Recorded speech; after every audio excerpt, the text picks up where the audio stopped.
નારાયણ 4 અક્ષરનું નામ છે. નારદજી કહે, મને મારી માએ આપેલા પ્રસાદની કણકી લેવાથી ભગવાન પ્રસાદનો મહિમા છે. હા, પ્રસાદનો કણ. ફરી એક વખત તીર્થક્ષેત્રની અંદર જઈએ ત્યારે જાત્રાળુઓને, તીર્થયાત્રીઓને, ભિક્ષુકોને જમાડ્યા જ કરવાના. કંઈક એક ડબરો ભરી લેવાનો રૂપિયાનો. કોઈ માણસ ટ્રેનમાં આવ્યો હોય, ગમે ત્યાં આવ્યો હોય, મારો આ નિયમ, તમને મજા આવે કે ના આવે એ તમારી વાત, પણ કોઈ માણસ આપણે આગળ હાથ લાંબો કરે, પાવલી આપો પણ એનો હાથ આમનામ ન જવા દો.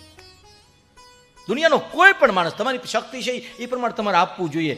આપવું જોઈએ એટલા માટે કારણ કે એ માંગવા આવ્યો છે એટલે નક્કી થયું કે તમે આપવાવાળા છો.